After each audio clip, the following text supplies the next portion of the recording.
नमस्ते दोस्तों, मैं आप लोगों के लिए फिर से ग्रामर रूल के 120 सीरीज़ के नेक्स्ट क्लास में आप लोगों का स्वागत करती हूँ। मैं लास्ट क्लास में 11 रूल तक बता चुकी थी। उसकी आगे के रूल की तरफ हम लोग मूव करते हैं और अगला रूल ये है, रूल नंबर 12 है।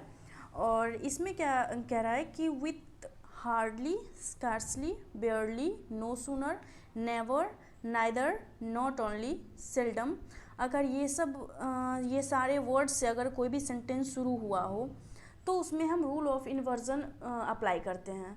तो हम लोग तभी तक रूल ऑफ इन्वर्जन तो पढ़े नहीं हैं कि रूल ऑफ इन्वर्जन क्या होता है, कैसे हम लोग उसका यूज़ करते हैं। तो हम उस चीज़ के लिए आगे मूव करते हैं। तो चलिए शुरू करते हैं। रूल ऑफ इन्वर्जन क्या होता है? रूल ऑफ इन्वर्जन क्या होता है कि किसी भी रूल ऑफ इन्वर्जन का मतलब होता है कोई भी सेंटेंस अगर हार्डली, इसका सबका मीनिंग सेम होता है, मुश्किल से, scarcely, barely, no sooner, never, neither, not only, seldom, ये सबसे अगर शुरू हुआ हो कोई भी सेंटेंस तो क्या होता है कि रूल ऑफ इन्वर्जन का मतलब होता है कि पहला ऑक्सिलरी वर्ब आएगा। इन सारे वर्ड्स के बाद पहले ऑक्सिलरी वर्ब आएगा, फिर सब्जेक्ट आएगा, फिर मेन वर्ब आएगा। ठीक है, तो ऑक्सिलरी वर्ब क्या होता है कि ऑक्सिलरी वर्ब उसके अकॉर्डिंग लगता है जिस टेंस में सेंटेंस लिखा हुआ हो उसके अकॉर्डिंग ऑक्सिलरी वर्ब लगता है। तो चलिए ऑक्सिलरी वर्ब कौन कौन सा होता है। सबसे पहला तो होता है do, does, did. 3 auxiliary verb पहले हम यूज़ करेंगे। डू डज का यूज़ करते हैं प्रेजेंट टेंस में और डिड का यूज़ करते हैं पास्ट में। ठीक है, डिड का यूज़ क्या करते हैं, पास्ट में हम यूज़ करते हैं। उसके बाद और कभी कभी हैड भी लगता है। हैड उसके अकॉर्डिंग लगता है जब कोई भी सेंटेंस का दूसरा पार्ट अगर व्हेन हो, नेक्स्ट पार्ट अगर व्हेन से शुरू हुआ हो तो उसमें हैड लगाते हैं। और अगर उसके साथ अगर वो वर्ब का या फिर वो उसमें जो उस सेंटेंस में जो वर्ब यूज़ होगा वो पास्ट टेंस में सेकेंड फॉर्म में अगर यूज़ हुआ हो तो उस जगह पे हैड लगता है। तो चलिए शुरू करते हैं। Scarcely I visit any temple. सबसे पहले तो सबसे बड़ी बात कि व्हेन वाला पार्ट जो होगा वो हैड प्लस V3 लगेगा। क्या लगेगा? Had plus V3, second part. तो चलिए शुरू करते हैं कि कैसे हम लोग व्हेन और मैं किस तरह से यूज़ करते हैं। Scarcely I visit any temple, मुश्किल से मैं कोई भी टेम्पल विजिट किया हूँ। तो इसके लिए क्या करते हैं, इसके लिए क्या होता है कि scarcely I visit any temple में लिखेंगे स्कार्सली, यहाँ पे ये विजिट एनी टेम्पल यानी कि प्रेजेंट टेंस में ये सेंटेंस दिया हुआ है। ठीक है, तो इसके पहले क्या होता है, ऑक्सिलरी वर्ब पहले रखाएंगे। तो इसमें ऑक्सिलरी वर्ब कौन सा होगा? Do I visit any temple, do I visit any temple.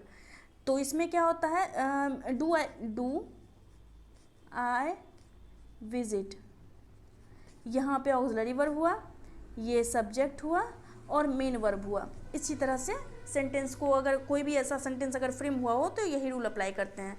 Next example की तरफ मूव करते हैं। No sooner did I enter any flat than there was a phone calls for me. तो यहाँ पे क्या नो सूनर आया है। तो सबसे पहले हम इसको अलग से लिखते हैं। No sooner, hardly, scarcely, barely, seldom, never, ever, ये सारा चीज़ जो भी है। तो इसको 2 पार्ट में फॉरगेट करते हैं। और नेक्स्ट पार्ट मैंने बताया था कि नेक्स्ट पार्ट व्हेन से शुरू होगा। अगले रूल में जब हम लोग पढ़ेंगे तो इसको डिटेल में बढ़िया अच्छे से पढ़ेंगे। तो सीधे ऐसे जान लेते हैं, नो सूनर के बाद जो भी अगर ये लगता है, अगर सेकेंड पार्ट अगर स्टार्ट होता है व्हेन से शुरू हुआ तो व्हेन नहीं, व्हेन को हटा करके उसमें देन लगता है, THAN लगता है। और इसके बाद नेक्स्ट पार्ट व्हेन से शुरू होता है। जब व्हेन लगेगा तो इसके साथ क्या करेंगे, हैड प्लस V3 करेंगे। ठीक है, no sooner did I enter any flat when they, यहाँ पे नो सूनर आया है तो यहाँ पे क्या होगा, व्हेन नहीं हो करके, व्हेन नहीं हो करके देन होगा, ठीक है। Was the phone calls for me, hardly he got his salary when the conditions reached his home. उसके बाद हार्डली ही गॉट हिज सैलरी, गॉट क्या है कि वी वर्ब का सेकेंड फॉर्म है, तो यहाँ क्या होगा कि hardly his salary when second part when से शुरू हुआ तो इसका सेकंड पार्ट क्या हो, सेकंड पार्ट व्हेन से शुरू हो गया है, हार्डली के बाद हमेशा सेकंड पार्ट व्हेन से लगाएंगे, और व्हेन से अगर सेकंड पार्ट दे चुका हुआ है, ऊपर में कोई सेकंड पार्ट का लोचा ही नहीं, कोई प्रॉब्लम नहीं है, तो इसीलिए उसमें कोई दिक्कत नहीं है, ठीक है। अगर यहाँ व्हेन से शुरू हुआ है तो यहाँ क्या करेंगे कि हैड लगाएंगे, had he got his salary, had he got his salary. Next part में never she has slapped him on face, never she has slapped on his on him, never she has slapped him on face, never she has, अब ये she क्या होगा, ये यहाँ से move हो करके has she हो जाएगा, has she slapped him on his face। और नेक्स्ट रूल है when two different subjects are joined by neither nor, either or, not only but also, then verb is used according to second subject, ठीक है। ये अगर कोई भी sentence अगर शुरू हुआ हो, ये नाइदर नॉर जो है एक सिंगल फ्रेम है, आइदर और एक सिंगल फ्रेम है, नॉट ओनली बट ऑल्सो एक सिंगल फ्रेम है, तो वर्ब क्या होगा, ये सेकंड सब्जेक्ट अकॉर्डिंग लगेगा।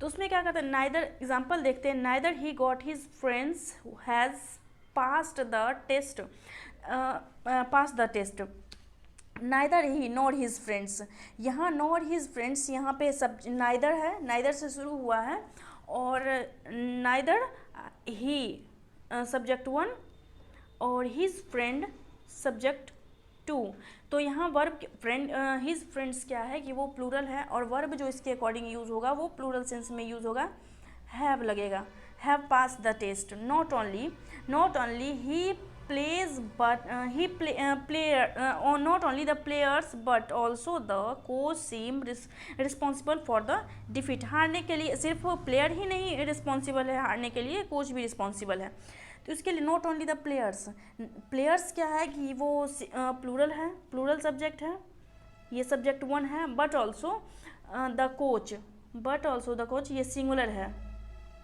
तो मैंने क्या बताया था कि अगर सिंगुलर सब्जेक्ट हो, प्लूरल सब्जेक्ट हो, प्लूरल वर्ब हो, प्लूरल वर्ब हो, और सिंगुलर वर्ब हो, तो सिंगुलर सब्जेक्ट विदाउट एस होता है, एस नहीं होता है, प्लूरल सब्जेक्ट में एस होता है, प्लूरल वर्ब में एस नहीं होता है, सिंगुलर वर्ब में एस होता है, अगर सिंगुलर वर्ब हो तो उसमें एस ऑलरेडी इंक्लूडेड होता है, ठीक है। तो सीम, द कोच सीम, यानी कि अब सीम प्लूरल हो गया तो यहाँ हो जाएगा सीम्स, ठीक है।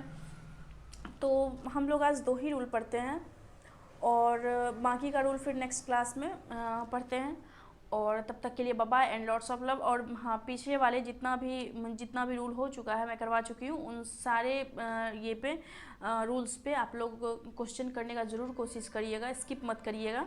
और मेरी वीडियो अगर आप लोगों को अच्छी लग रही हो तो प्लीज़ कमेंट ज़रूर करके कीजिएगा, और सब्सक्राइब करना मत भूलिएगा। थैंक यू दोस्तों।